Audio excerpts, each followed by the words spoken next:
Hello, welcome to the show. It's I Feel Fat Today. I'm your host, Kelly Taylor. Thank you so much for joining me. Okay, head over to YouTube and subscribe to our page, youtube.com/I Feel Fat Today. It's either I Feel Fat Today podcast or I Feel Fat Today. Just search us up in YouTube and you will find us, and subscribe where we have full video episodes.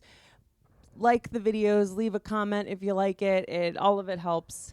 Head over to head over to Apple Podcasts and give us a 5-star review. It would mean the world. Would a 5-star review mean the world? Like the world? I mean, it would mean a lot. It would be helpful.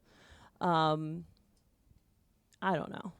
It's been a long day. It is late in the evening, and my head's not screwed on straight, so I can't remember all the things that I go through to tell you what to do. So yeah, YouTube and Apple Podcasts. We'll just leave it there. Oh, and then of course Instagram. How can we forget about Instagram?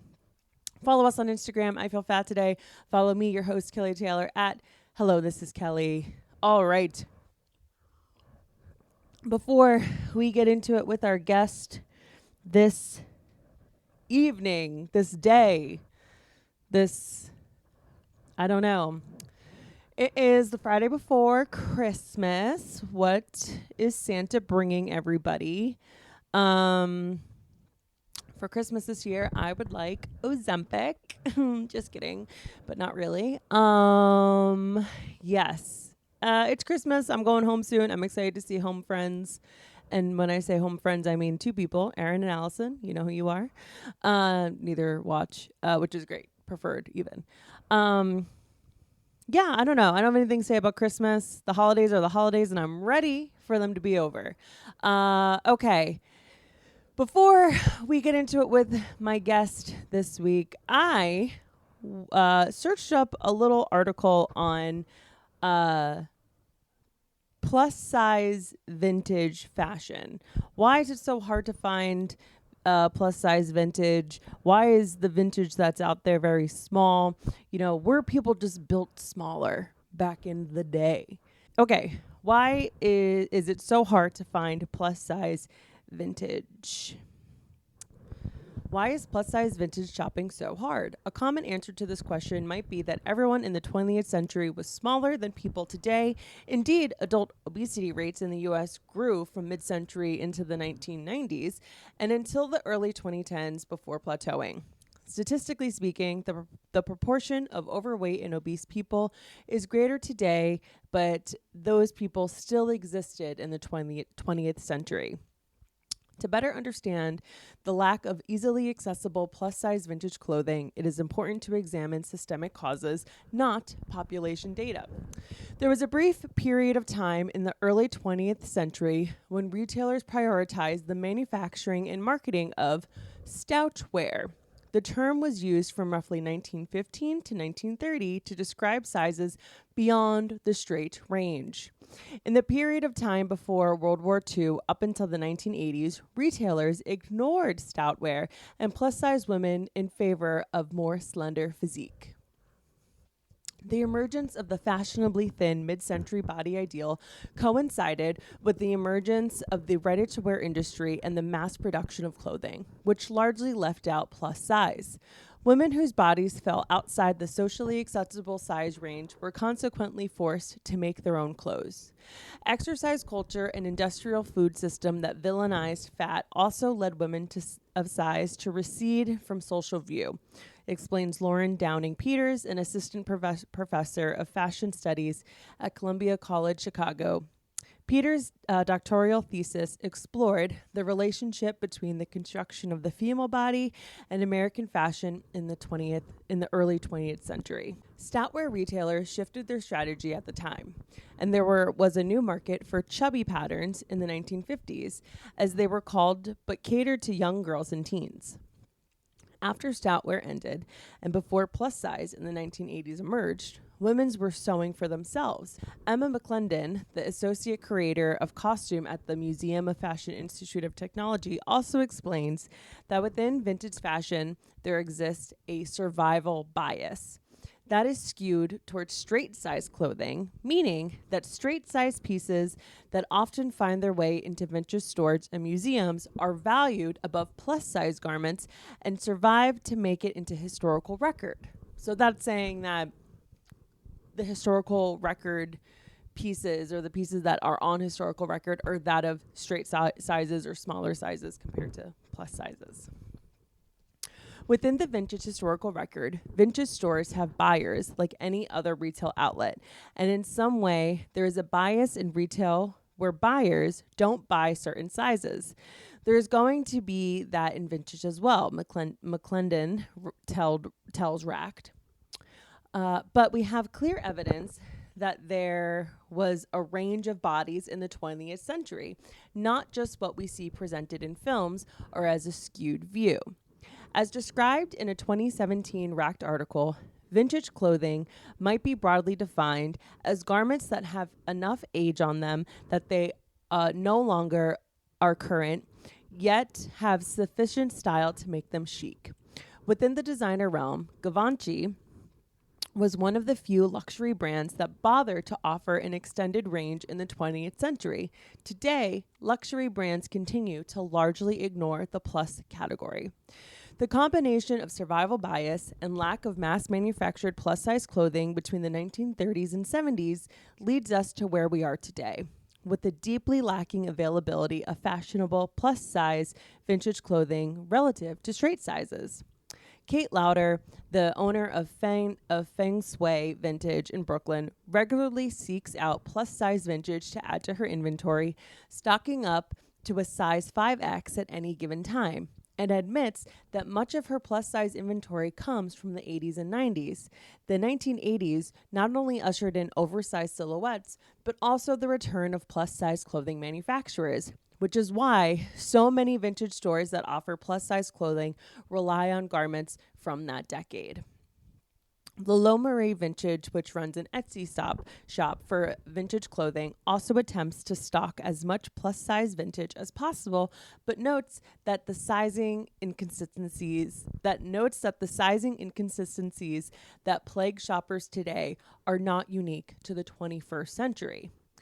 Although the availability of well-made plus-size clothing has improved incrementally thanks to initiatives and inclusive designers like Christian Suriano and retailers like 11 Honor, there's hardly parity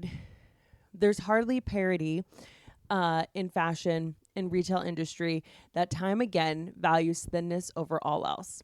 Ultimately, the preservation of plus-size clothing comes down to how we frame fatness as a moral imperative, and whether we push back against the notion that the human body is not an oversized object subject to trends. Yep. So I thought that was interesting, as I always say, but I thought that was interesting because I feel like when you talk about vintage clothing, and believe me, I had a vintage phase. I wasn't a new girl. And I always felt like I was at any size my body was in. I always felt excluded from being able to easily find vintage clothing. And I always attribute it to, people were smaller back then. America's so fat now. And it's like, yes, of course, we have gone up in size as a country, but that is the result of like medical advances and industrial farming and the Industrial Revolution. Like, there are many reasons why America is quote unquote fatter now. And so you want us to be smaller? I guess we'll have more malnourished babies if you insist. But it wasn't that people were just smaller. It was that it's the clothing retailers of the time in the early 20th century were biased towards straight size or smaller comparative to plus size people. And so that's why there's just more clothing in rotation. And it's not that the clothing didn't exist. It's that manufacturing plus size clothing between the 30s and the 70s sort of is why we are where we are today. It just wasn't that there wasn't fat people. I come from a long line of fat people. It's that the clothing was being made for those of a smaller physique. And also it notes that people back in the day were making more of their own clothes. So, all right. Yeah. So that was interesting. Anyways, I hope you like that. We got a quick intro for you today because I want to get into it with our guest. We have another amazing guest. Oh, gosh, I am just knocking it out of the park with these people. Truly so great. I have a wonderful conversation with a fellow sorority girl and another East Coast elite. Please welcome stand-up comedian Kitty Reynolds. We're doing it live. Kitty, thank you so much for coming on. Thank you for having me. So great. I was really so excited excited to talk to you because you're my favorite follow on the internet. You are. You're not just I'm saying not just that? saying that. I promise you, I'm not just saying that. Oh, that makes me so happy, Like sometimes dude. I like repost your TikToks and I'm like, I hope like she's not noticing and like thinking like I'm just trying to like suck up to her. Like I'm No, like, I love the it. world needs to see this. Dude, thank you so much because I feel you see me because we were circling around each other on Twitter for a while. Yeah, so we yeah. know there was like 10 of us, I feel like, in comedy and then like Yeah. 20 other people who are on Twitter. I haven't been on in a few months. Me neither. But so I feel like you saw who I was as a creator. Absolutely. Which is absolutely kind of not trying to... I'm not trying to please anyone. Yeah. I'm just trying to be like building a portfolio. Absolutely. So so I feel like you saw me and I thank you for that. Absolutely. Thank you so much. I feel like you also look at things like a platform like TikTok with the same sort of eye that I do.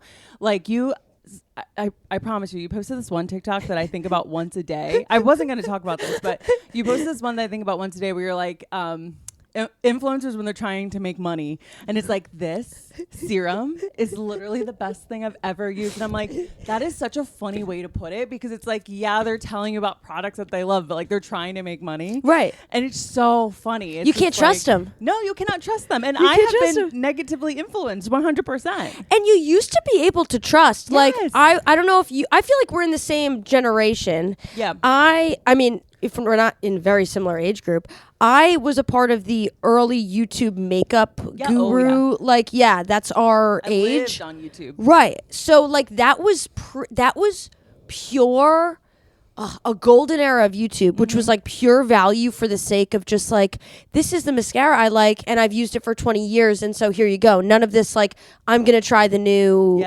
marketing package I just got. Yeah.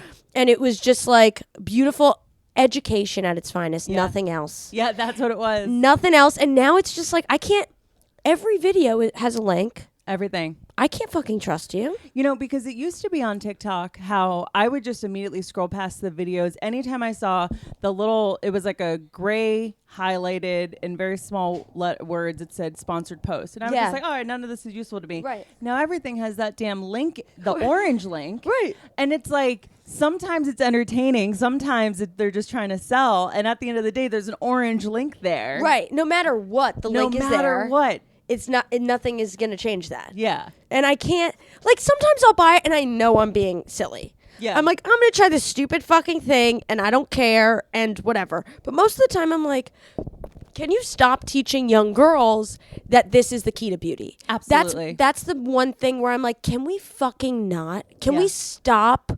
creating this narrative? Like, we know this is wrong. Yeah. We've talked about it for 20 Ad years. nauseam. At nauseum.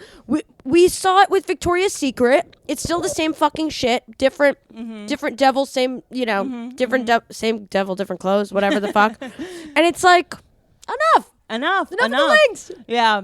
It drives me crazy. It's never going to be the thing. What was the one? They did get me on the stocking stuffers this year. I've seen some shit where I'm like, God, it's just so easy. And it's $5, which I also hate. Like, I haven't bought anything off of Temu yet. You know what Temu is? I haven't bought anything off of Temu because I already feel bad for the amount of trash that I as an individual produce. Right. I'm not trying to sound like whatever, but I'm like, Temu, that is just like, I feel like anything you buy off of that website has to smell like gasoline and shit. Can I tell you? I bought stuff on Temu. I'm here to tell you about it. Tell me. So I feel the same way. The weight of my carbon footprint does lie heavy. Absolutely. But it's like nothing's going to change really. No. It's going to be. And I'm but a man. Right. And I'm just going to stop doing as much Amazon is really what's in my power. I'm just doing less Amazon, a few more CVS trips. Okay. I love this fucking guy. I love him. So Temu, so I ordered something. I had a gimmick show with Ian Levy. I don't know if you know. We had a show at the Tiny Cupboard that was a flop. No one came. And we had the gimmick of like a mystery gift. And so I bought 67 sponges. Just like kitchen sponges. I was like, the people are going to go nuts. And there were no people. So I just had 67 Temu sponges, which are carcinogenic. Oh, absolutely. Just absolutely just like diesel encrusted like soap or sponges. So I used them, but they like were pretty awful. Mm-hmm. So like obviously that's why you're using. You're buying bad products and you just want to do it anyway. Yeah. I want to experiment with a little bit more on there. Totally. I almost fell for Temu during Halloween. I'm a decorator. I'm a big fan. Not that the camera can see it, but I like getting into the holiday spirit. And so I was like, I need some Halloween decorations. And I'm like, I feel like my house is going to burn down if I leave it unattended with this stuff in it. And doesn't that suck? The only thing that we're clinging to for joy absolutely. is really decor. Literally. That's it. Yep. That's it. That's all we have is Marshalls and fucking Temu and whatever. And we're also like, but I'm spending more on my electricity bill. I'm going to burn the house down. I'm going to ruin my neighbors' homes as well. And so the holiday spirit gets crushed by the environment as well. Yeah. And another thing, and then we'll move on from here, but I have to say this. The person that is doing the get ready with me is getting younger and younger. And I know it's getting bad when I am like searching up and contemplating buying what this like 14-year-old is telling me to buy. Like I just got the Drunk Elephant bronzing drops. You did it. I did it. You're a tween. Guess what, girl? I was on the Sephora app because I have like an inability to buy Christmas presents for other people and not throw some shit in for myself. You have to. It's also like the only time I am doing shopping because I'm like, oh yeah, I need this shit. Yeah. So I search up Drunk Elephant to see what I could find. Right. Innocent search. The peptide moisturizer. That's good, dude. In the applicator where you push it and it swirls perfectly and then you can take the bronzing drops and drop it in. I was like, I'm gonna like have a career once I buy this. Like this is going to change my life. Suddenly the world opens with that fucking canister. Well, guess what? That canister was $68. And I was like, I can't do it. But they got me on the peptide. They got me on the bronzing drops because they priced that at $38. $40 would have been too expensive. Right. $39 might have been too expensive. They're so smart. But $38 was the perfect, well, not the perfect price, but enough for me to be like, I really want those bronzing drops. And we're too smart for $39.99. They know that. Oh, they know that much. Come on, we've learned our tricks at this point. Yep, they know that. So they're like, 38, sister. We know exactly who you are. Yep. We know exactly what you need to add this to the cart. Yep. We're making it undeniable. And I did, and I have like a tween to thank for that. And they made it the perfect like gifting price point for the tween in your life. Oh, absolutely. Geniuses. Come on. And Drunk Elephant, like, I don't know how they came on the scene, but something happened in like, I guess it was 2019-ish, 2020 when they really stepped on. Mm-hmm. And no one really knows what's going on there, but we're just following them blindly. And they make great products. I don't know who's behind the curtain. I don't know if it's SD or L'Oreal, like whoever it is, but keep going. Yeah. Keep drinking, elephant. Yeah, keep boozing, boy. It's that elephant is tipsy. Yeah. And I love it. Keep us hydrated. Yeah. I love it. So where are you from? I'm from Long Island. You're from Long Island. Unfortunately, I'm one of those people. I'm sorry. Some of my favorite people are from Long Island. I say this every time I interview someone from Long Island. It's probably that I'm from New Jersey and we just get it. It's the same people. It's the same level of toxicity. I said this on TikTok and I stand by it. You don't get this level of toxicity with talent that you get Yeah. from the tri-state area anywhere else. I fully agree. You can't, so like, talented. the people that come from, like, you have fucking Bon Jovi, Bruce Springsteen. These are Jersey icons. Long Island, you have Mariah Carey. Come on. Lindsay Lohan. Come on. Billy Joel. You can't tell me. Yes, there are talented people from the Midwest, no doubt. Yeah. But they don't give you the same level of entertainment. The drama. The drama. Come on. It's not even close. Yeah. So thank you, Real Housewives of New Jersey, for keeping the franchise alive. Seriously. Single-handedly, and it wasn't even filming for a while. I know. They really So, weren't. I'm currently on my rewatch, and I am on season 9 reunion. Season 9 might be the best season, I think, so far. Is that the season? Which season is 9? So that's the season when Jen, the Turkish woman. Okay. She came in. Jackie came in. Yeah. Who I love. Jackie's love key. Jackie. And the reason why I say it's the best season is because it had probably, I said top 5 when I was texting people about this, but it honestly might be top 3. But their fight in Cabo, where Teresa had just gotten done doing her bodybuilding competition, so she could like drink. She's like, let's go party. Mm-hmm. And so Teresa was friends with Margaret, and then flipped to be on Danielle's side. Yes. And then so you had Teresa and Danielle screaming at Margaret, and then Melissa and Dolores, who then started to square up against Jen. It was such a good fight. You don't get betrayal. TV like that anymore. No, you don't. No one. You don't. And that is, again, the magic you can only get from Jersey. Yep. The magic, like Jersey Shore. Oh, come on. Are you kidding me? This is a Jersey original. What grade were you in when Jersey Shore came out? I was in middle school. So actually, when it came out, I'm not sure, but I remember enjoying it like 7th, 8th, 9th grade. Okay, yeah. So I think it must have been 6th, 7th grade that it came out. Yeah. And it was like, I mean, we already were aware of Guidos. Yeah. Because I'm Italian. Like, we were aware of the culture. But to have it on display like that for the world to understand. Yeah. And then to go into a world where, like, we went away to college, people want to identify where you're from, who you are, and for people to already understand because of that show in a way that probably people 10 years ago from where we're from had to only explain in story was so beautiful. To be able to be like, oh, I'm loud and weird, and you know that personality trait from Jersey Shore, so you can accept me a little better. Totally. And understand that, like, I'm not abrasive. Right. Like, this is just how we operate. Absolutely. Yeah. I agree with that assertion of the show. Oh, Finnegan, you're cutie. I have lint rollers, don't worry. I'm in heaven. I'm in absolute heaven. Are you kidding? He likes you. Yay. Yeah, I agree. And Jersey Shore came out when I was in high school, and I was like, you know, an emo kid, whatever, like had a scene MySpace kind of thing. And then I went to college where it was like all North Jersey people. And so that summer I started going down to Seaside, and I was just like, oh, it is what the show, like Jersey Shore is Jersey Shore. Like, it totally is. It is what it is. You know? The epitome of it. Oh, man. I love it. I love it so much. Being from like Jersey, New York, I think you go through phases of like loving that identity and hating it. Oh, absolutely. And I think right now I'm in a loving it phase because I think after my Italian videos and stuff, I was like, you know what? This is it's different. It's fun.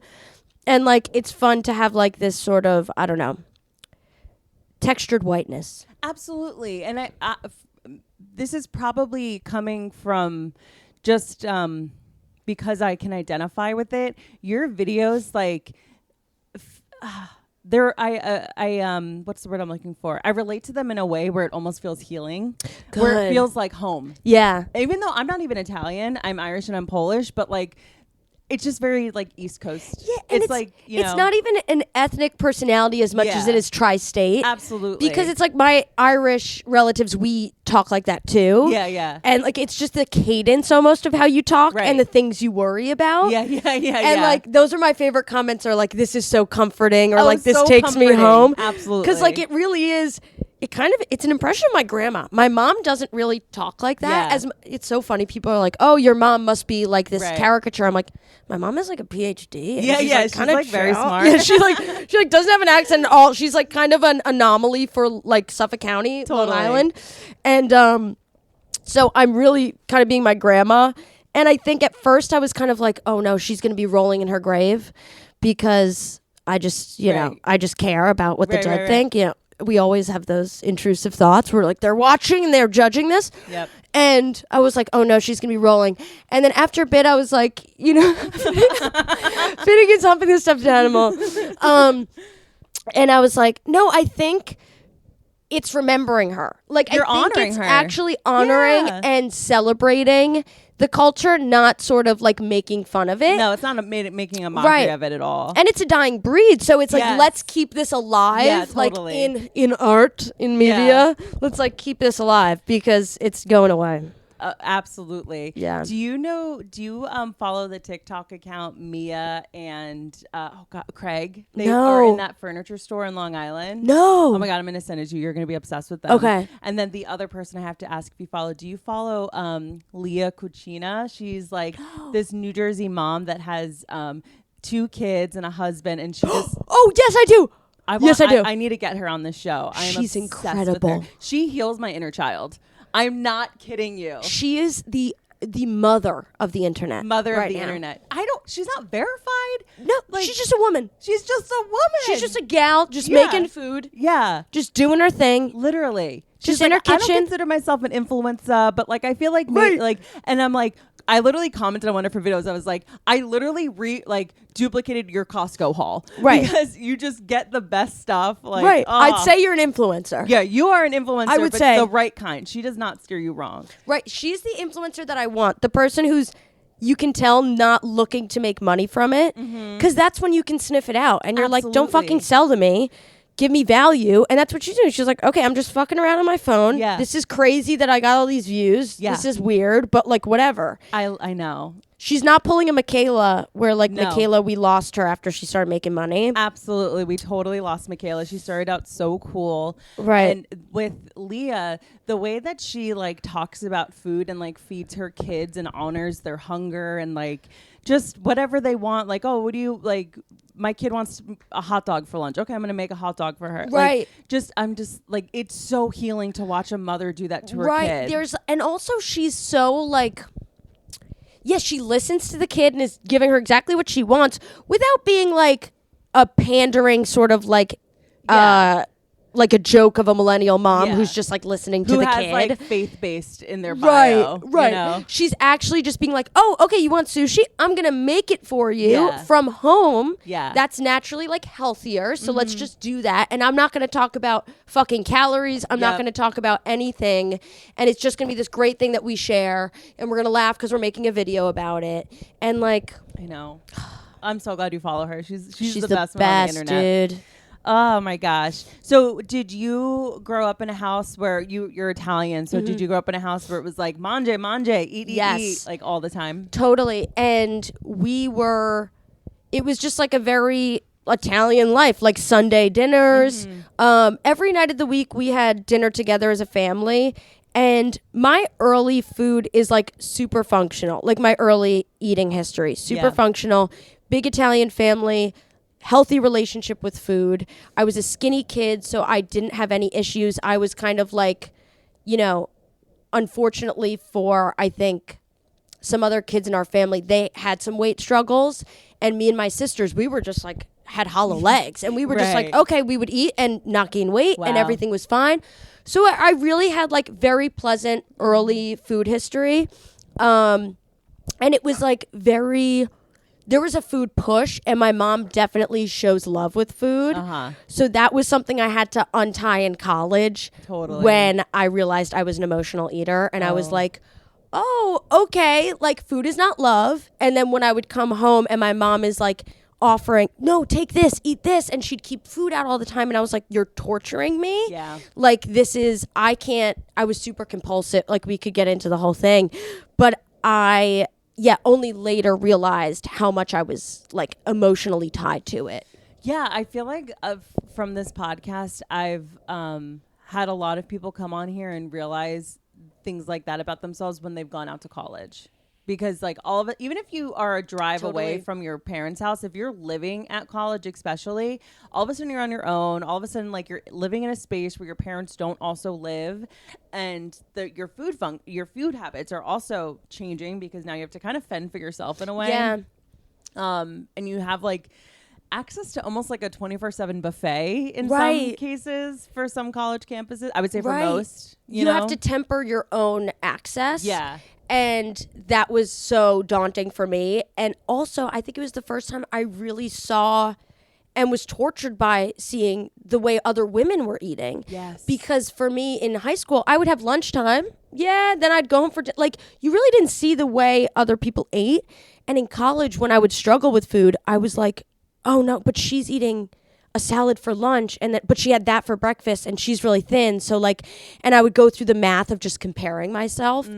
And that was something I had never experienced before, even though I'd been around a lot of women like my whole life. Right. So was college like the first time you would say when the concept of dieting was first introduced to you, or did you grow up around dieting? Yeah, I would say so. Like my mom was not a pro dieter. She was a thin woman. She didn't really worry. And also she had been raised with women who had pretty severe eating disorders. So she was very keen on like no scale in the house. Oh, Like wow. she How was actually progressive. really progressive. Yeah. And it's kind of sucks for her that got undid kind of in my adult life. Yeah. Or like in college because I was set up for success. Totally. So dieting was something that I saw other women doing in high school. I would say around prom is when it started to become a thing. Yeah. I would hear other women talk about it, but again, didn't apply to me. I was like, oh, that sucks. Like, I can't believe you guys are already feeling this way. Yeah. I only heard women talking about it like that. Adults. Right. I thought this was like an age-related concern, but wow, I didn't know you guys didn't like your bodies and were trying to change them. And then in college, I just swallowed my gum. I actually, I think, started to research it for myself. Right. And that's when I was like, actually, because I just started gaining weight. And then, but not like anything out of the ordinary. Normal college weight, let's say fucking 5 pounds, nothing Right. to call home about. Yeah. Then I got SA'd. Oh, yep. That'll do it. And after that, food was my only numbing, like food and drinking.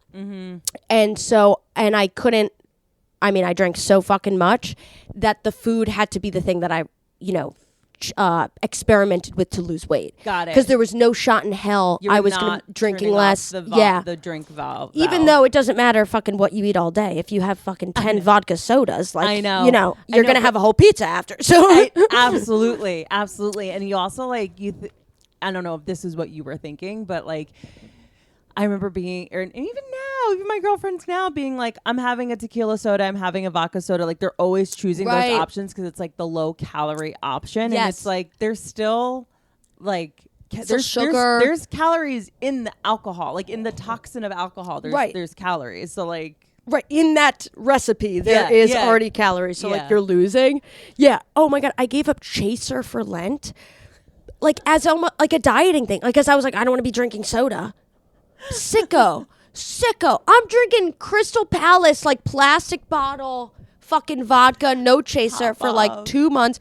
Disgusting. But that's how kind of like crazy I got because I was. Don't bring Lent into this. Right, Okay. it wasn't even a God thing. I don't even believe in fucking. I know. I'm a retired Catholic. I was just like, okay, let's just take out soda.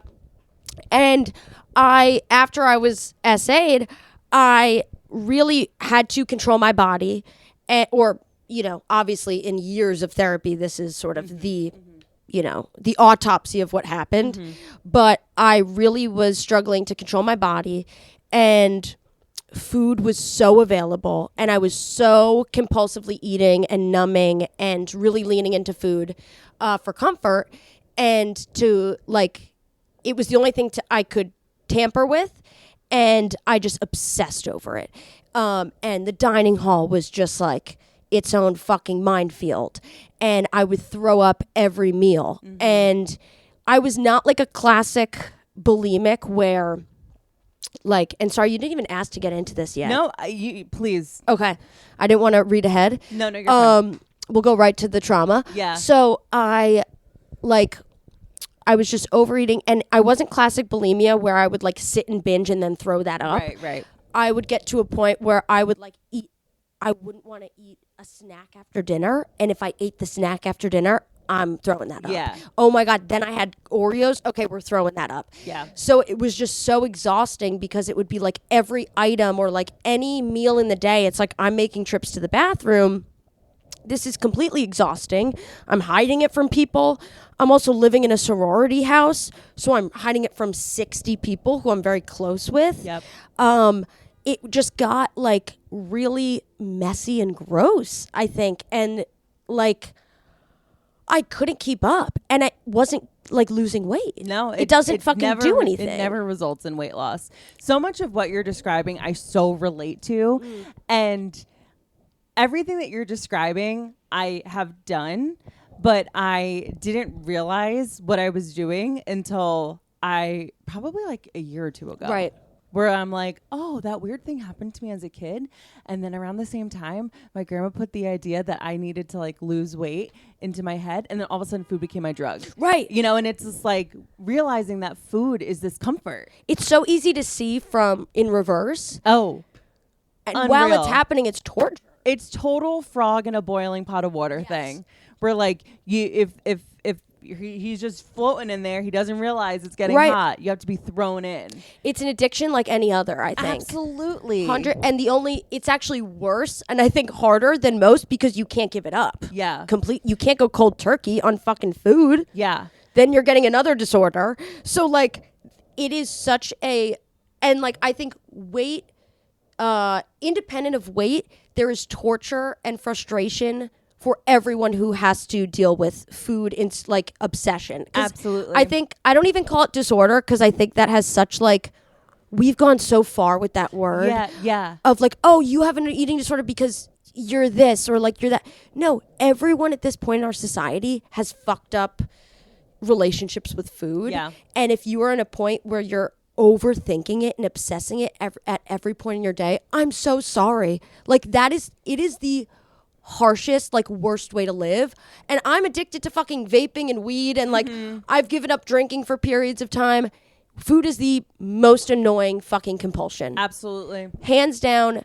I don't care. Like, yes, obviously, I'm sure there's hard drugs that would totally like just make this look bad. But no, but the girls that get it. Right. If you've been there, you know that like it can be a very lonely place to live in your head and to like reverse engineer your day around your food and your meals and like and vomiting. I know, and hiding the vomiting. That was the biggest thing. Yes. And now as an adult, I'm like, oh, why are my teeth falling out of my head? It's like, oh, shit. Right. That thing I did when I was like in my teens and 20s like has ramifications as an adult. Why do I have reflux? I know. Yeah, it's like, it's like I'm sitting here reflecting as you're talking, because I also was in a sorority, and that in and of itself, like, I'm not talking disparagingly about sororities, but I look back at my time in a sorority in college and the just breeding alcoholism, breeding crash dieting. Yes. And because it's just like, like we're all going out for Halloween. Like every October I would crash diet. Right. Every October. And then like at the time of a year when you would have like formal, I would crash diet then to like fit into the dress or whatever. And just never forget the alcohol consumption. That is just like a whole nother thing. Right. But just how, where was I going with this? I remember one time in college, I had such bad, I don't know if it was acid reflux or what it was, but like, I like couldn't even drink water. It's like, it was so bad. And I look back and I'm like, do you think maybe the cheap vodka and the vomiting might have had something to do with it? Right. You're like, oh no, what's going? Oh, I must have strep. Disease. Yeah. What? And all my friends are like, I don't know. Right. You're like, oh God, you gotta go to UHS or whatever. Yeah. But breeding is such the perfect word for what happens, and I don't think sororities in general. Like, I have such bittersweet feelings about. Same. You probably do too. I think all of us, especially as comics. I think as comics, especially so when you meet people that weren't in Greek life, because I think all of my friends still primarily socialize with people that were in Greek life. Yeah. And for us who go out and then you meet creatives and you're like, oh, this is really embarrassing. So this is like really fucking embarrassing. But then you realize, oh, we can embrace it because there's so much that we learned about human behavior from it. I wouldn't be a comic without it. Right. And I think because of the way it is structured to give you basically a drinking problem and an eating disorder, which... Right, that's on the national level. Right, at the national, this is not at the chapter level. We're talking nationals. And this is not one sorority. Everyone was experiencing this. And I've talked to Sarah Barnett, who... Oh, love her. She was past guest. She's the best. And we have talked about, because we went to the same high school and college. Oh, no way. Yeah, and elementary school, middle school, like everything by accident. Oh, that's so weird. And she had an eating disorder coming out of school too. And we were like, what was in the water? I know. And it's like, it's not the school. It's literally, I think that, again, the parameters are off with food. We don't know what to do with it. You're looking to each other and it's really disordered. The blind leading the blind. Blind leading the blind. And an extreme pressure to be not hot on the internet, hot in person. For that date party that fucking next day. Yep. And it is like the crash dieting. Oh my God. Girls would for Mexico for spring break, girls' ankles would swell because it would be the first time they had salt in a week or whatever. Girls would be passing out the week before. Oh yeah, because the drinking never stopped. Right. The food intake stopped. Right. But the drinking can't stop. Adderall, people would use everything. So unhealthy. But at the very least, I do feel like my early exposure to it got me. I mean, it's not a good thing, but at least now I'm a little bit ahead of the game, I would say, in terms of food awareness and drinking awareness and all of that stuff, just because I've had so much therapy for it. Absolutely. So it's not, it's like, okay, it's a good thing that it gets you there earlier. But I also wasn't one of those kids that I hung out in high school, but I never partied. My first time drinking alcohol was prom weekend. Okay.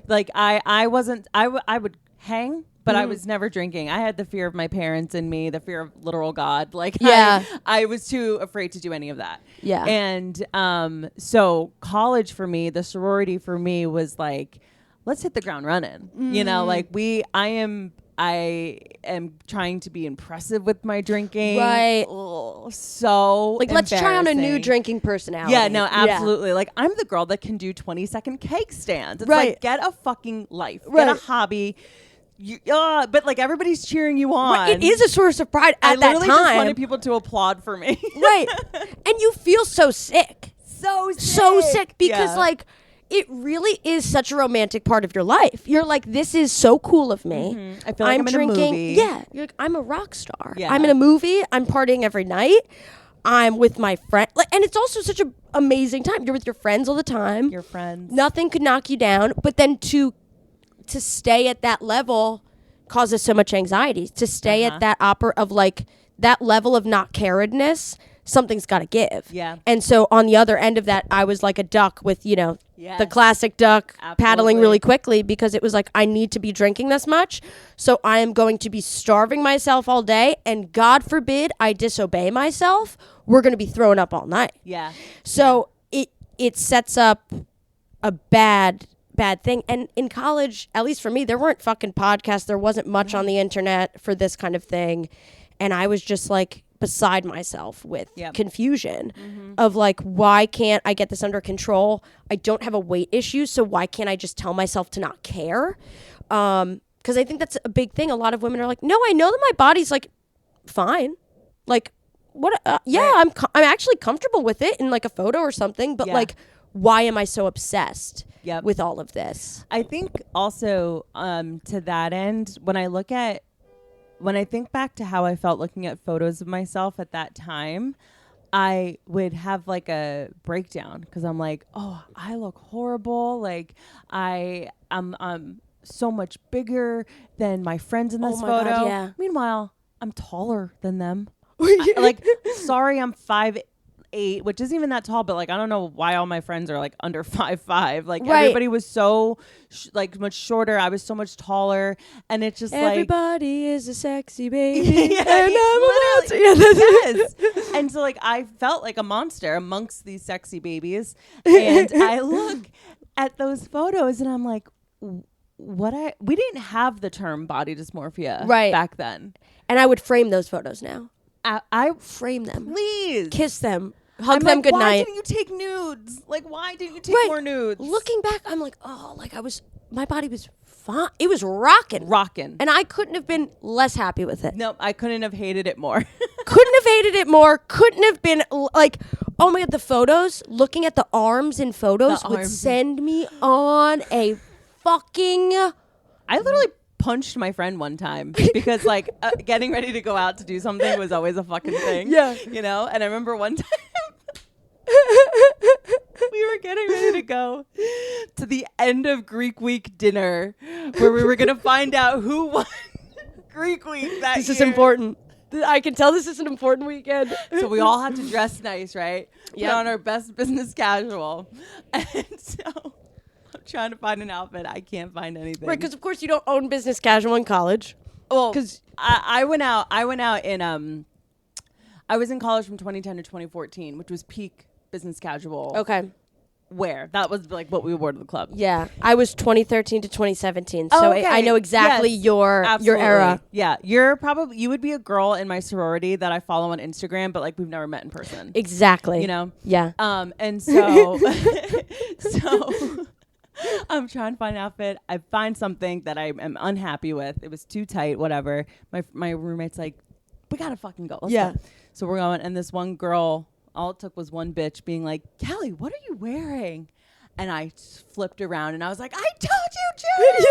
And she was like, relax, no. And I was like, no. And I pushed her and she was just like, all right, I'm fucking leaving you. I'm going. Yeah. So I go back to the room having a mental breakdown. Another sorority sister had to come get me. She's like, no, you're not going to miss this. Come on. She, threw clothes on me and we go. And I was like, Judy, I'm sorry. She's like, I'm not even mad at you. Like, right. Like this. Like, I know what this is. This is crazy. Yeah. And I'm like, I know, whatever. And then you go and you get drunk and it doesn't matter anymore. Right. Because that was the life cycle, that was quick breaks. Yes. In like that was the beauty of that time is everything is so hot and chaotic that you have quick spats with people. You don't like keep anything in and you don't have the ability to. No. Everything is impulsive and you're just kind of like oh no, and you wake up the next day and you're like, you were so fucked up and you did this and everything is so reactive. Yeah. Okay, I'll buy you a bagel. I'm sorry. Right. Yeah. Everything, and it's like worked out in an hour. Yeah, absolutely. Or a week when people get back from some break. Yeah. Oh, he's back. Oh, hello, sir.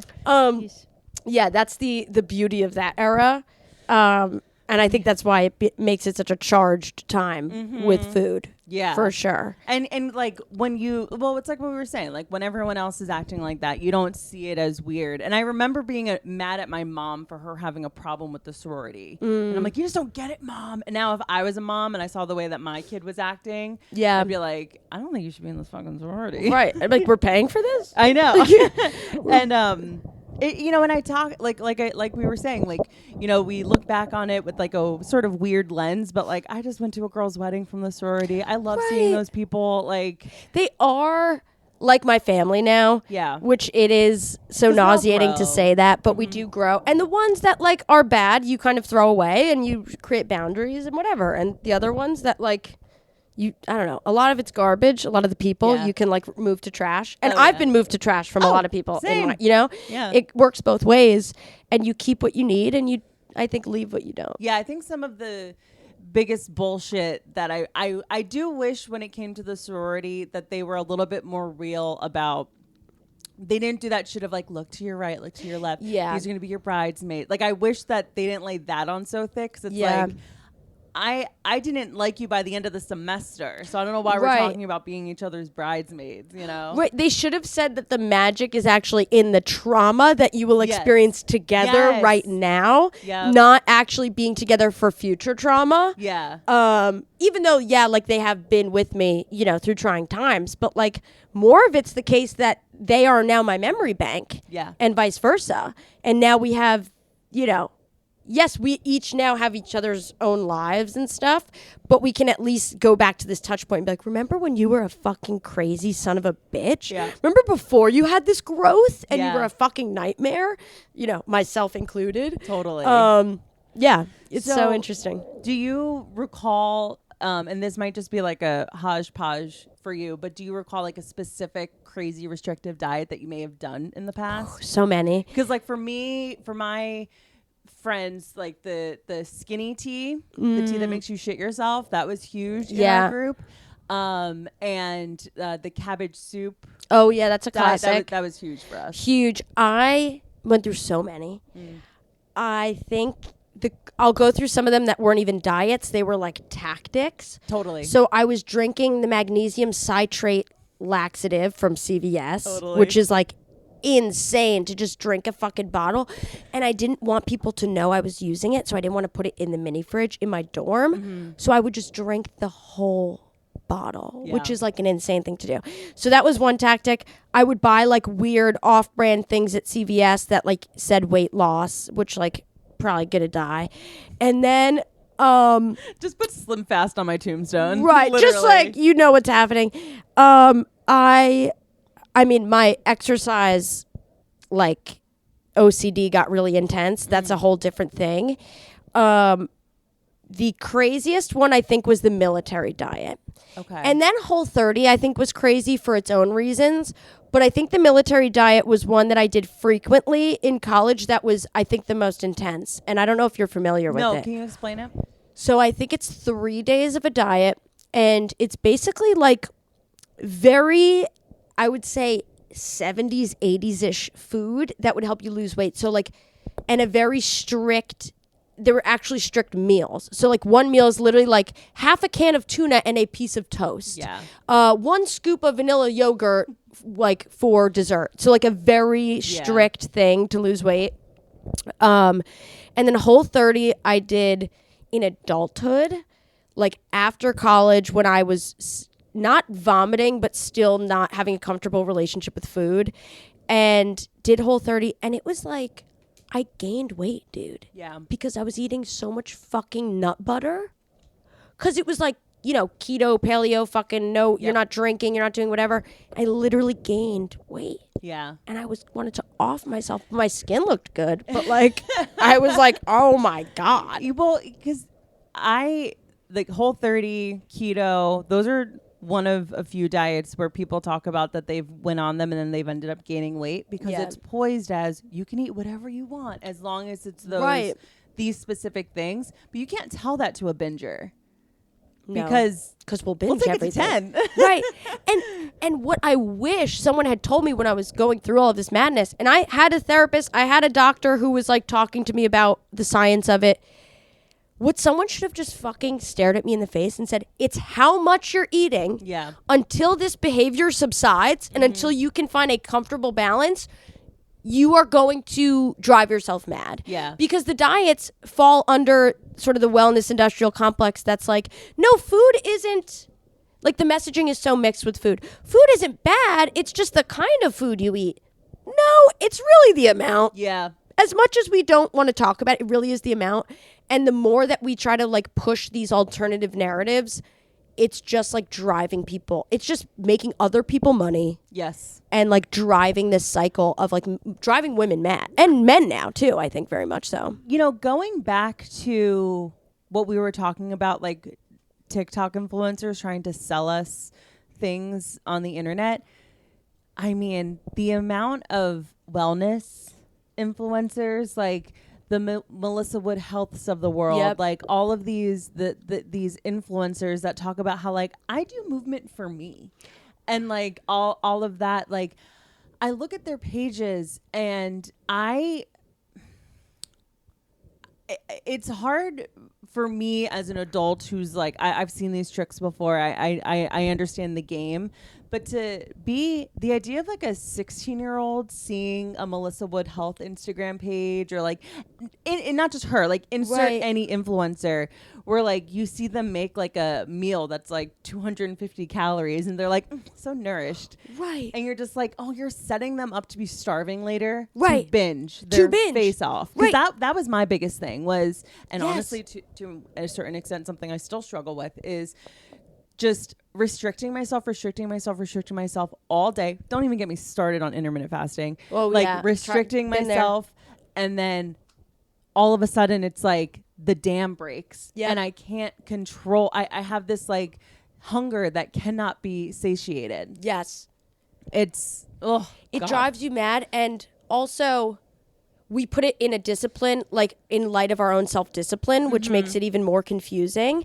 And we're told that because of all the marketing that's been based on male science of male bodies, Yes. we've been told that you can eat the same exact thing every day and exercise the same way every day. And if you don't, it's your fault. That's what you have to do to be a healthy person. And women are literally on a fucking monthly cycle. Like we are just never going to be able to eat the same way every day.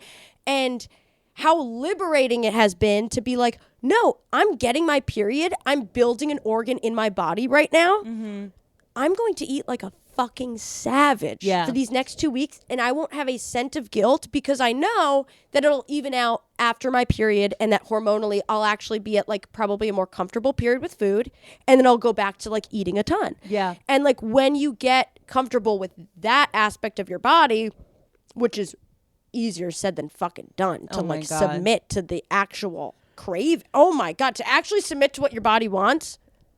Intuitive eating is the hardest diet ever. Right, and it's the only effective one. I know. And it's like, but to actually try to deprogram ourselves from everything that's been put into here. And also, sorry, I get so hot about this. Please. I love this energy. The influencers that are selling not only a product, but they're selling themselves as the billboard for it, like as the thing.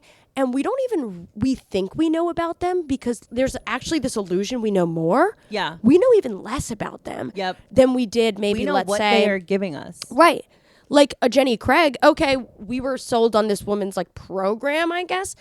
I'm being sold on Emily Mariko's diet because I want to look like her.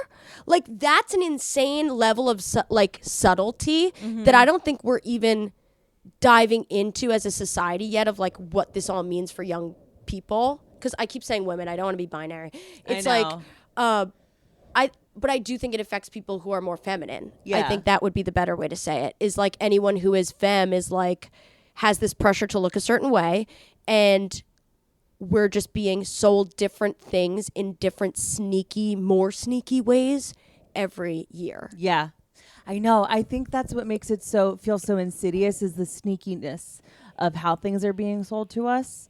And how you don't even realize it. Like I'll be staring at like a random thing in my pantry where I'm like, I only bought these 0-calorie bullshits because I saw Alex Earl had them or some bullshit. And it's like, I'm 30. Like, why am I falling for this? It took me so long to be like, oh, I don't like fucking egg and avocado combination. Yeah, right. Like that's not my taste. Yeah. Like I'm picking that up from someone else. Yeah. And like this is a product of a trend, not a product of what I want. Like I'll never forget this. I was in Trader Joe's in DC when I was living there, and it was like pretty peak food insecurity for me. Insecurity makes it sound like I was impoverished. Like obsession for me. Yeah. And just really overthinking everything.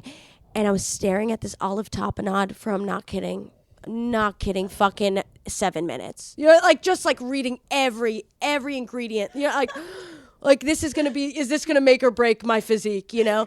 And it's like not gonna fucking matter, you know? And this guy just comes over and he goes, "You like olives? Get it." No way. I swear to God. And I was like, okay. And I literally just put it in my cart. Like I was like, thank you. I have not stopped thinking about that. Yeah. Like that was probably 10 years ago now. That's it. That's the whole, I think that sums it up. It's like, you can't. Jeez, Ben. Okay, relax. Sorry. Eat what you like and hopefully have the strength to be able to control the portion. Yeah. That's it. Like, that's really, I think, the only fucking savior. I've read so many fucking books about this. I've done worksheets. You know, like, Yeah. I have the amount, I've done Noom. I've done, like, I can't tell the amount of fucking, like, literature I've spent, like, reading on this, and it really is, like, eat mostly fucking plants, not that, like, what is the Michael Pollan saying? Like, eat plants, not that much, and, like, Right. whatever. I think also, like, there are so many weird compulsions that happen with food where it's like, I've done Noom before, Weight Watchers, all of them. And the compulsion of writing down what I'm eating, like the amount of food journals I've kept since before I had a period. Right. I've had food journals.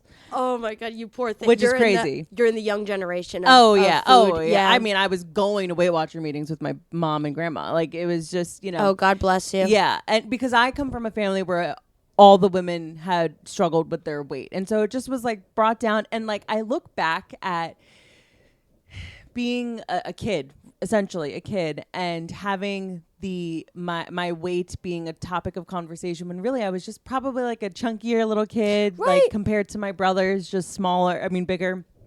And, you know, just being a kid and how like I can look back at that and get angry and be like, why would they do that to me? But then when I like look at it again and I'm like, well, they were doing what they thought was best. Right. Because it also was a society in which fat people, if you were fat, you're like less valued. Like, we are getting better about that, like, as a society. And like, yeah, people can say what they want to say about like, oh, it's health. You're going to tell this fat person they look beautiful, but their health. And it's like, you're not a fucking doctor. And all the medical information out there about fat people being of poor health is biased information. Right. It's actually incorrect if you like do a little bit of reading. Fundamentally incorrect. Yeah. Yes. Like, the BMI is bullshit. Yeah. Yeah. It should be bullshit measurement index. Right. It's an arbitrary thing that we made that up. was based on men. Yes. Based on male bodies. Yeah. And also white bodies at that. Yes. White male bodies. And also your family members. That was the best technology we had at the time. Oh, please. Was Weight Watchers. Oh my God. Like, that little the cardboard tracker thing. Right. Like, that's what we had. So what I was saying was the compulsion of writing everything down, and how that in and of itself can be detrimental, even though you think you're doing the right thing. Right. Like, I'm trying to, like, you know, this is the godly, disciplined way. Exactly. Yeah. You think you're doing the right thing. It's not the right thing at all, at least for me. And then, you know, this concept of portion control, I think if people had at all a handle, because I think a lot of people don't, they don't have any idea how much food that they are intaking, drinking that they're intaking is just mindless. Yeah. Trying to numb, and you don't realize you're doing it. Because as a kid, I didn't realize that's what I was doing. Right. I didn't realize I was numbing, like what you were saying, after what you have experienced, especially being in college, being in this new environment, how food was, it's like, it's kind of like heroin in a way. Like, I just want to numb out. Yes, I don't want it's escapism. And then the euphoria of a purge. Yes. I mean, come on. Oh my God. I'm not trying to romanticize it, because it is a horrible thing. As I said, you know, now I have like dental issues and a myriad of things that like I wish I could take back. But when you don't have a handle on your life, but you have that, it's like, oh. Right, because you can't control this one aspect, but you can absolve the sin. Yes. Oh, thank God. Let's press erase on that. Yeah. Like, I can do the bad thing and then pretend it didn't happen. I can hit backspace. Yeah. The relief. I also have a dirty little secret. People don't know about this. Oh. You know, like, yeah. You know, like, I have this like thing that like, I'm not talking to my girlfriends about this. Like, nobody knows I'm doing this. I have this dark secret. I loved that aspect of it. I loved having a thing where it's like, well, nobody knows that I'm doing this. And all I have is the ability to go onto Tumblr and, you know, go to ED Tumblr and just, you know, find new methods and, you know, just commiserate with other sick people. It's such like a subculture. Yeah. It's such like a deviant subculture. Yes, But it's not deviant because it's guised in like, I think angelic, or what we align with angelicism, like in our society, Yeah. which is like being able to control your intake and your consumerism, because it is like, it's gluttonous, it's sinful. I was The just other way gonna you say- are, you know, when you are binging, like you don't identify with yourself. You're like, this is not who I want to be. This is not who I feel I am, and I can't stop it. And I want to be this like this girl. I want to be Yeah. the one who can control herself. Like that. That's the woman. Yeah. You know. And, you know, you mentioned Lent, and I also grew up Catholic. Yep. Did you go to Catholic school? No. Okay, so I went to Catholic school 13 years, and That feels like a Jersey thing as well. oh, absolutely. We couldn't afford it, but we did it. Right. You know, Everyone does it. yeah. And I don't think I quite realized how much the idea of gluttony really fucked me up. Yeah. How, like the 7 deadly sins, I never wanted to be a proponent or a Right. perpetuator of those things, and gluttony was huge for me because I already felt like I was too big. I already felt by just existing I was gluttonous. Right. And so like the concept of like eating at all felt Right. way too much. And every single Lent, it always was weight based. It always was food based. It always was like, all right, I'm going to stop drinking soda. Maybe not in the form of a chaser, but like in general, Right. no soda, no fast food, you know, no candy. It was always, I think it always was food That based. and that's the thing about like religion too, and for a lot of people it really works, and for those people I love keep that on for them. rocking. Yeah. But for people who have had like not so great experiences with, like, I don't really connect with it. I don't think you do either Yeah. now. And it's like, no, that to me, those rules actually only helped me punish myself. Yes. That punishment was already there. Self-flagellation. Right. For a lot of people, they need this like code or this like other Leviathan to like supervise and feel like that sense of comfort and like parenting. But when you're already your own judge, your own critic, I think for young women, young feminine people, Yeah. I think that like you already have that so deeply ingrained in you, this like audio, just like critic in your head, that adding any layer of criticism on top of that is so toxic that adding a concept like gluttony to already your repertoire of self-hate Yep. is so fucking sad. Yeah. That you can find, like, learning about celibacy, I didn't need to learn about that. Nope. Because I was going to do what I was going to do anyway. Yeah. And instead, I'm thinking back to fucking 8th grade religion class. I'm in fucking college. I'm getting laid. I'm going home with a hot guy who I didn't end up marrying, but like, okay. But you never know. But you never know. And instead, I'm fucking judging myself. Hating myself I'm for it. robbed in every Yeah. moment of pleasure. Yep. And I think and tell me if you relate to this, but I also was a kid that like was waiting for the earth to fall off its axis Yes. at any moment. So I really needed God to help honestly keep me alive. Right. Because I was so fucking anxious. And nobody got that I was anxious. Right. You know? And so I would just No one lay- had the word anxiety. No. And I would lay in bed and I had a bedwetting problem. So I would lay in bed and I would pray that I wouldn't wet the bed. So that was one thing. And then the other Which is thing, such, I have to say, a key pillar of a successful comedian. Oh, Even- I know, right? I wasn't a bedwetter, and I honestly feel insecure about that because it's like I'm not a part of that group. It's kind of a But I key also distinction. can't explain why it was happening. Right. All I know is that when my mom didn't know what the fuck was happening and she took me to the pediatrician, it was the pediatrician telling me that I'm overweight and I have too much weight bearing on my bladder. Which is not the biggest fucking crock thing. of shit I've ever heard in my life. And my mom was like, I knew it. Like, it just was Right. reiterated to me, which is so crazy. So, okay. So Dude, there's, that's so fucked up. I know. It's crazy.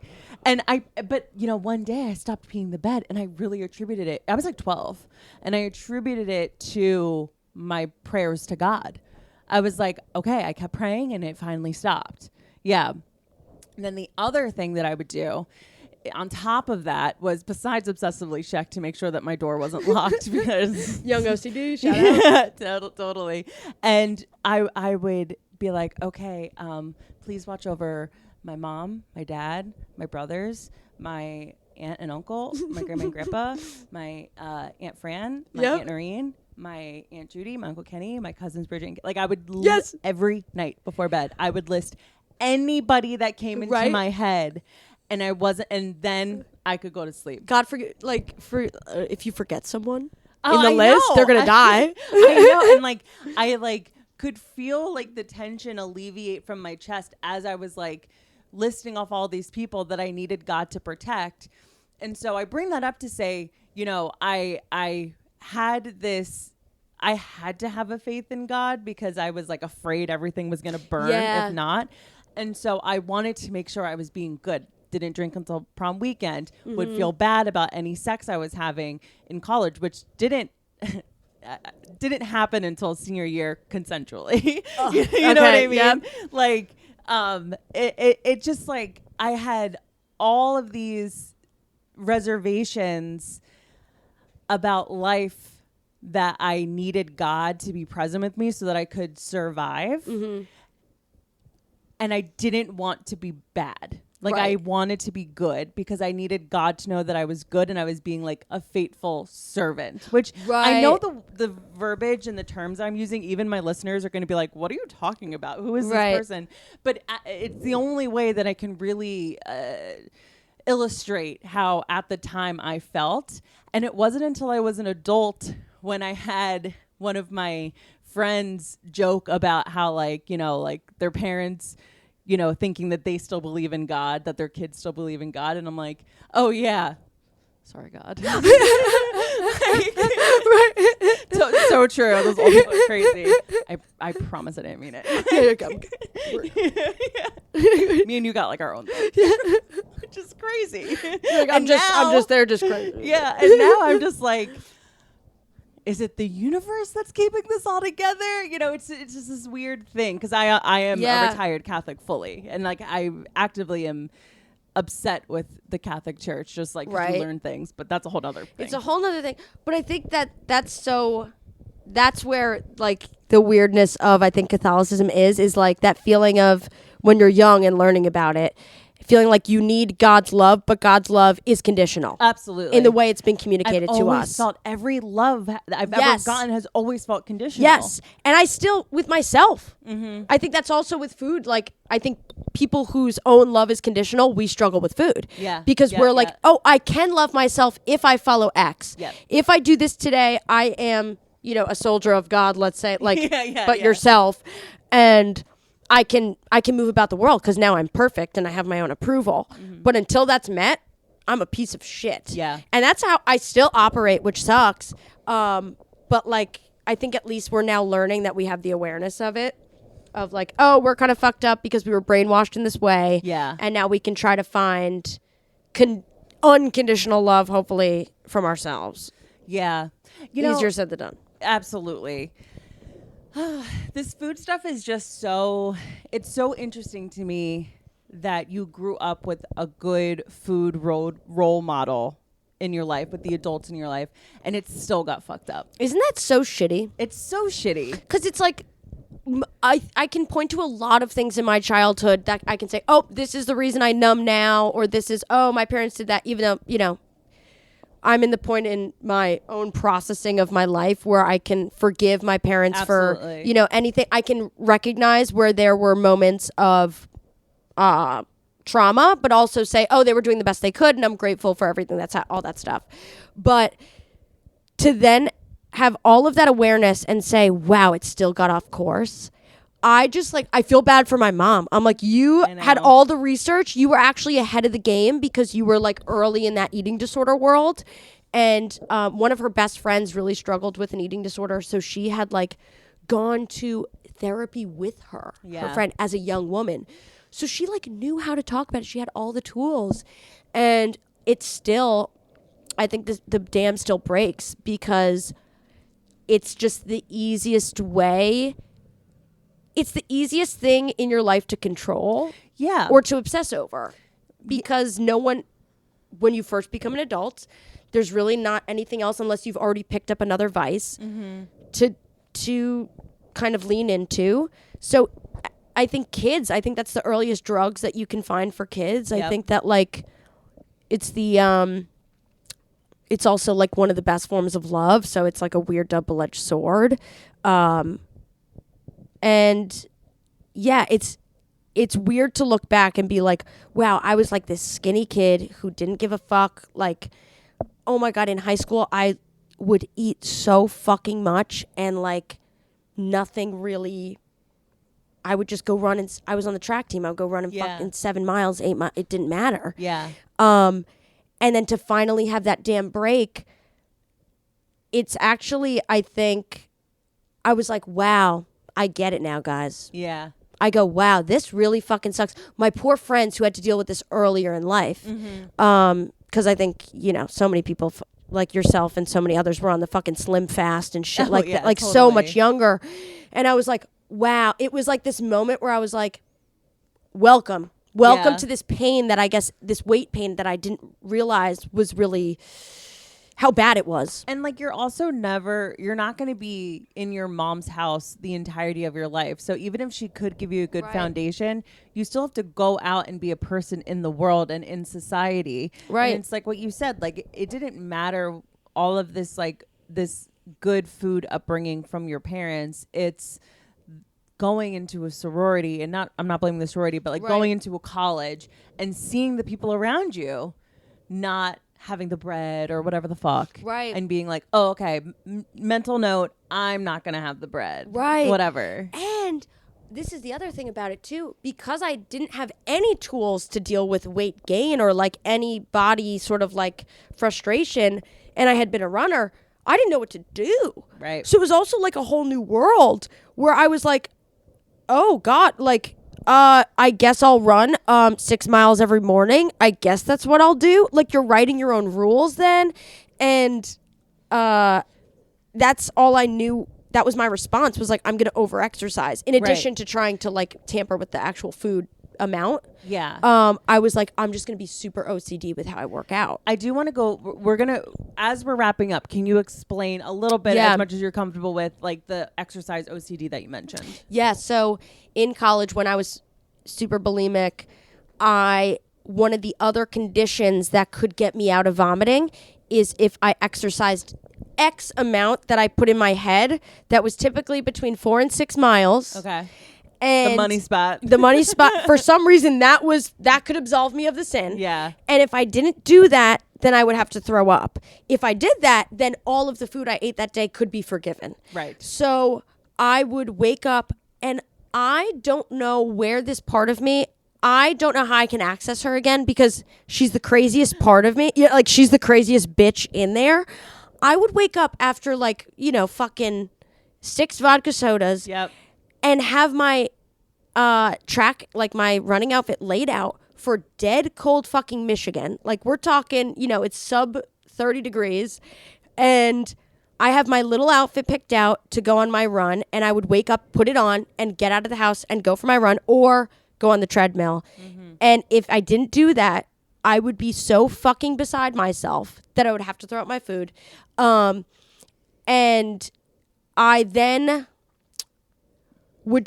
I clung to exercise for a long time. Even after it wasn't as disordered, I still clung to it as the one thing that could save me from my food intake that day. Mm-hmm. So, like, long after college, I would be a Soul Cycle girly. Name the fitness class, I've fucking done it. Like, name it. I have been there 3 times and made friends with the coach. Like, totally. Because I was just so like, oh, if I do the one, because then. Sorry, I go so many different directions. No. I was then also like, okay, well, now that I'm an adult woman, how can I be a functional adult woman? And, I think that's having my 1 hour workout and being dressed perfectly and having my hair blow dried and having my nails done, and it's all about maintenance. Yeah. And so I think having it perfectly scheduled in my day as this 1 hour block where not only am I checking off that I'm losing weight, hopefully, I'm also checking off that I'm like the perfect adult. Yeah. And that I can finally say, like, I'm a good steward, and like I've become the adult that I've been trying to be through school, and now I have the job, and I can be this fucking Sandra Bullock in The Proposal. Absolutely. You know what I mean? Yeah, I know exactly what you mean. I can be that now. And I think that So it was really weird and obsessive in college, and then it was less weird but still as obsessive after. Right. But what's funny is like you said, health is not correlated to weight at all. I was so healthy in the moments that I was actually overweight and over exercising and like really eating healthy and like really kind of like, because my weight wasn't always connected with how healthy I was eating. Like now I would say I'm pretty thin for myself and I eat like shit. Right. Absolute shit. So I don't think it always makes sense. And when I was heavier, I think at those points I was actually super fucking healthy. Yeah. Way healthier than I am now. But now I'm at a great point because I don't think about food at all. That's the dream. I have a lot of great food freedom. But it has been through natural forces that I think, unfortunately, I wish I could go back and slap myself in the face and say, don't worry, you're going to lose 15 pounds when you get a nose job. Right. Or, because that actually happened. Or don't worry, you're going to lose 30 pounds in the pandemic because you're going to be so stressed about your life that you can't eat. Yeah. And then those things that I always hoped and prayed to God for, those cheating moments of like, if I could just lose 10, I swear to God, I'll never let it come back. Like those things that I would just like bargain for from Christ. Not actually, we're bringing up God so much here, but it's like two Catholic girls with food issues. But it's such a helpful like metaphor. It's like all those things that I begged for, they happened. And then I was able to, from the research of all of the years of food therapy, to actually infuse that now and actually have a good, which God, I hope it lasts. I don't know. Right. Because like I never will like, oh my God, like hopefully it lasts. But luckily I have a point where natural forces came and saved me so that I got back to my ideal body set point, but with the comfort of having a healthy relationship with food. So a lot of people have asked me in the past few years, like people who know I have a weird history with food have been like, are you okay? Like, and I'm like, thank you for asking. That actually means a lot that you're checking in. But I have to say, I know it seems like I'm thinner and that would actually seem like I'm not okay. I have never been happier with food. Yeah. And I need you to know that. Like you can rest on the pillow and know that I'm okay. I have never been so happy with how I get to eat now. I think I'm on now, sorry, and I'm doing my little wrap up kind of thing a little bit, where now I'm at the point where I'm trying to balance my hormones with food. Okay. So that's kind of bringing me back into the space where I'm even thinking about it at all. Right. So I talk about that with my therapist and I'm like, I want to be able to change my diet without controlling it. And how can we really tread lightly here? But I think if for people who listen to this and are actively experiencing food trauma every single day, that's always going to be you're always going to think about food forever, but there are going to be moments in life where you have relief. Yeah. And I think I'm in one of those periods now.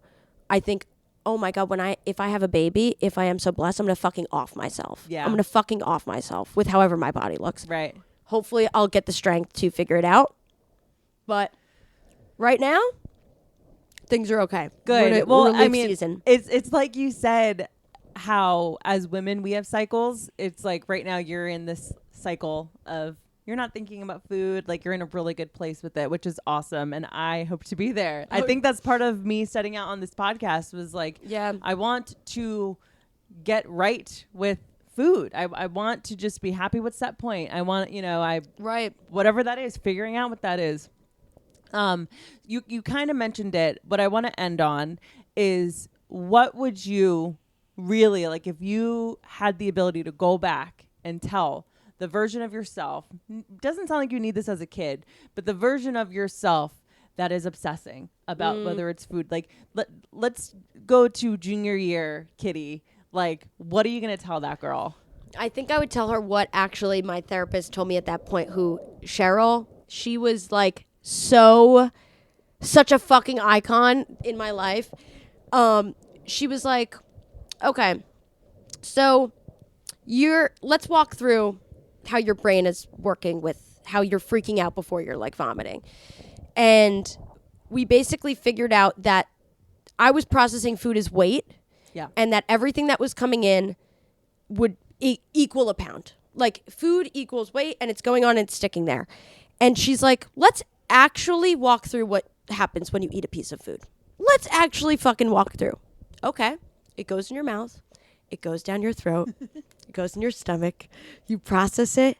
And then it excretes. And some of that may get converted to weight. And some of it may not.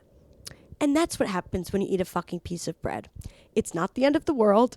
And it's not going to be, there's no immediate consequence. And I think that's the biggest thing that was the advice then. And I think that's still the advice now of food is not weight. Food is fuel. And however you can figure out how to divorce those things that make food something else and make it love or make it like drug or like whatever, comfort, or scary and bad. Do whatever you can to divorce from that. And if that is actually developing your own weird superiority complex with food about like, no, you're telling me not to eat bread or carbs, but I know, and getting really cocky and arrogant about your own research and being like, I know that that's not the fucking tea, and like keto could work for a week for you, but like I know that's not the fucking vibe. So sticking to your guns and being really confident about that research and knowing that you've gone further than most people and not getting set back by new information that actually isn't at your speed. I love that. Because it's really like, it's really hard to keep navigating through a world with so many mixed messages, I think. Gosh, beautifully said. Thank you. Beautifully said. Thanks so much. Oh my God, Kitty, this has been such a good conversation. Really? Okay, Thank good. you. Oh, please don't doubt yourself. This is amazing. Let the people know where they can find you. Okay. At Kit Reynolds on Instagram and at Reformed Hot Girl on TikTok, which I'm embarrassed about that handle, but it's a great handle. It I got banned once and I did that quickly and it feels a little cringe, but well, I'll it tell is you, what it is. Your handle being Reformed Hot Girl is it so shows that you're a comic, because as comics we have this like disparaging view of ourselves. Yeah. And so it's like, you know, Reformed Hot Girl, but she's like hot. But it's like, no, you're not getting what I'm saying. Like I used to be hot. Like, right. like not even like looks wise. Like I used to be fun. Right. Like, I used to try to be hot. Yeah. You're like, I used to try to want to have people attracted to me. Yeah. And now that's out the window. And I don't know how to communicate that to you. Right. Amazing. Okay, so those are your handles. Everything will be in the description of the show, and we'll talk to you next Friday. Woo-hoo. Bye. Bye. Oh, there we go. Perfect All right. ending. Sounding the alarm.